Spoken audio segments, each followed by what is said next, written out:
तो दोस्तों बिहार सरकार जिला अंतर्गत साक्षर, इंटर पास, स्नातक पास चुपके से भर लो ये फॉर्म। जी हाँ दोस्तों, 6 प्रकार के पदों पर अलग अलग पदों पर भर्ती आई है, जिसका आवेदन भी शुरू हो चुका है। चलिए मैं आपको ऑफिशियल नोटिफिकेशन पर ले चलता हूँ। तो दोस्तों ये रहा नोटिफिकेशन जो जारी किया गया। यहाँ पे आपको बता दें विभिन्न 6 प्रकार का पद है, जैसे कि आप यहाँ पर देख सकते हो, स्क्रीन पर दिखाऊँ तो यहाँ पर आप देख सकते हो कि प्रथम नंबर का जो पद है मैनेजर कोऑर्डिनेटर का पद है, और इसका सैलरी जो है 17,500 दिया जाएगा। उम्र 25 से 45 वर्ष आपको होना चाहिए। वही यहाँ पे शैक्षणिक योग्यता के बारे में बताया गया कि समाज कार्य, समाज शास्त्र, मनोविज्ञान, विधि या अन्य किसी भी समाज विज्ञान विषय में स्नातक होना चाहिए, अथवा ये अब नहीं है तो स्नातक के साथ किसी भी मान्यता प्राप्त विश्वविद्यालय से आपको संस्थान से बाल संरक्षण, काउंसलिंग, बाल विकास में डिप्लोमा या सर्टिफिकेट होना चाहिए।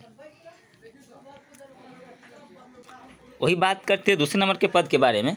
तो यहाँ पे दूसरे नंबर का जो पद है सामाजिक कार्यकर्ता सह अर्ली चाइल्डहुड एजुकेटर, केवल महिलाओं हेतु है। तो ये केवल महिलाओं के लिए, इसमें 14,000 सैलरी है। उम्र जो है 22 से 45 वर्ष है। और यहाँ पे शैक्षणिक योग्यता के बारे में बात करें तो यहाँ पे बताया गया है कि समाज कार्य, मनोविज्ञान या अन्य किसी भी समाज विज्ञान में स्नातक पास आपको होना चाहिए। वही बात करते हैं तीसरे नंबर के पद के बारे में। तो ये पद है नर्स के लिए, ये भी केवल महिलाओं के लिए, इसमें 9,000 सैलरी दिया जाएगा। उम्र के बारे में बात करते हैं तो 45 वर्ष आपको होना चाहिए। सरकार भारतीय नर्सिंग परिषद द्वारा मान्यता प्राप्त नर्सिंग संस्थान में नर्सिंग में इंटरमीडिएट डिप्लोमा आपको होना चाहिए। वही यहाँ पे साथ में बताया गया है।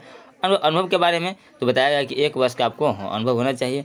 चौथे नंबर का पद है चिकित्सा का पद है, इसमें आपको होना चाहिए MBBS, और ये जो है 7,500 इसमें सैलरी दिया जाएगा। आया का पद है केवल महिलाओं के लिए, जो कि अनारक्षित के लिए 3 पद है।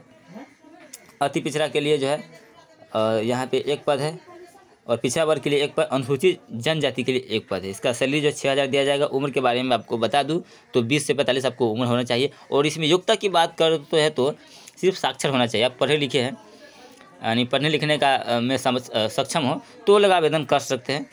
और वही बात करते छठे नंबर के पद के बारे में। चौकीदार केवल महिलाओं के लिए अनारक्षित है, जो कि 6,000 इसमें आपको सैलरी दिया जाएगा। उम्र के बारे में बात करूँ तो 20 से 45 वर्ष वो आपको उम्र होना चाहिए। वही शैक्षणिक योग्यता के बारे में बात करूँ तो साक्षर, यानी कि तो लिखने पढ़ने में सक्षम हो। तो इसमें आपको भी एक्सपीरियंस वगैरह नहीं मांगा जा रहा है। तो जो लोग भी साक्षर है इसमें जरूर से जरूर अप्लाई कर सकते हो। और किसी भी जिला से तो इसके लिए आप आवेदन कर सकते। इससे पहले भी एक अदर जिला में आया हुआ था, तो मैं आपको वीडियो के मार्फत से आपको बताया था। तो पहले बता देता हूँ कि ये जो है जिला स्तर तक मतलब चल रही जिला स्तर पर है। और इसके आवेदन कैसे करना है तो यहाँ बताया गया कि इच्छुक एवं योग्य उम्मीदवार आवेदन पत्र, बायोडाटा, फोटोग्राफ, सभी शैक्षणिक प्रमाण पत्र, अंक पत्र, अनुभव प्रमाण पत्र, जाति प्रमाण पत्र, आरक्षण के लाभ हेतु आवासीय प्रमाण पत्र, आरक्षण के लाभ हेतु बताया गया 100 प्रमाणित छायाप्रति दिनांक। यहाँ पे ध्यान देने वाली बात है 17 फरवरी 2023 के 5 बजे तक इस ईमेल पर आपको भेज सकते हैं PDF वगैरह बनाकर।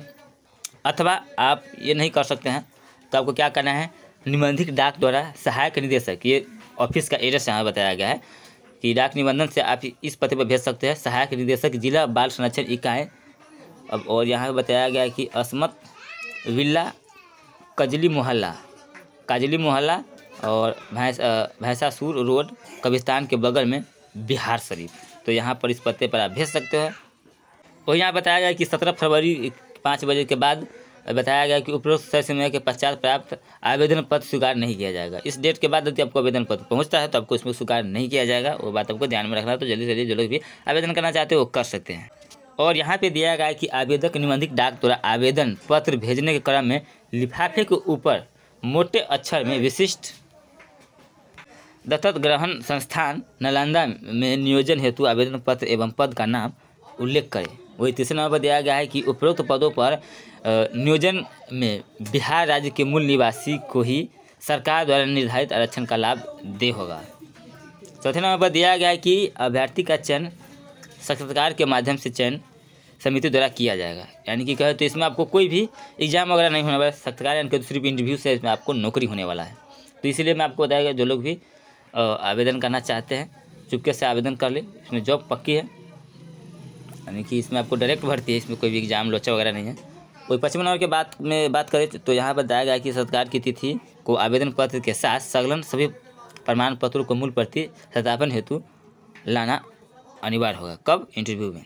6ठे नंबर पर यहाँ पर दिया गया कि उक्त विज्ञापन संबंधित में सभी प्रकार के सूचना तथा सत्कार में यानी कि इंटरव्यू में भाग लेने हेतु योग्य अभ्यर्थी की सूची, अभ्यर्थी की मेगा सूची आदि का प्रकाशन समय पर इस वेबसाइट पर nalanda.nic.in एवं कार्यालय के नोटिस बोर्ड पर प्रदर्शित किया जाएगा। तो किसी भी ज़िले से तो आवेदन कीजिए और आपको नोटिस वगैरह के लिए इस वेबसाइट को आपको विजिट करते रहना है।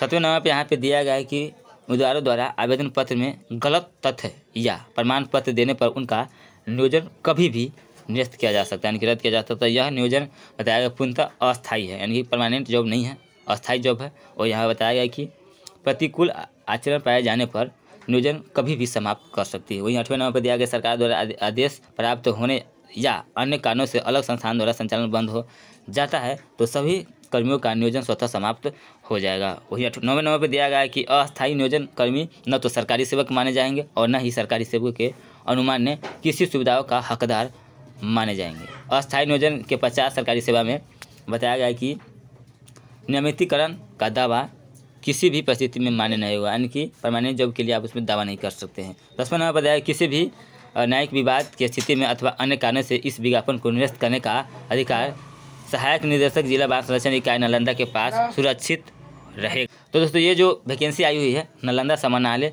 बिहार शरीफ जिला बाल संरक्षण इकाई, इससे वैकेंसी निकल के आ रही है। तो जो लोग भी आवेदन करना चाहते हैं संविदा के आधार पर वो जरूर से जरूर कर सकते हैं। तो ये जिला वाइज निकल के आ रहे, जैसे कि मधेपुरा में भी ये वैकेंसी इस टाइप का आया हुआ था, जैसे कि आया चौकीदार का पद पे भर्ती आई हुई थी। इसका डेट खत्म हो गया, मैं इसके बारे में वीडियो बनाया हुआ था। इसका डेट था 31 जनवरी तक। तो जिला वाइज वैकेंसी आ रही है। तो दोस्तों यही है न्यूज नोटिस। तो उम्मीद करता हूँ वीडियो आपका अच्छा लगा तो वीडियो को लाइक वीडियो को सब्सक्राइब जरूर कर, क्योंकि ऐसे में बिहार जॉब से रिलेटेड पल की खबर लेके आता रहता हूँ। Thank you, bye bye and love you all.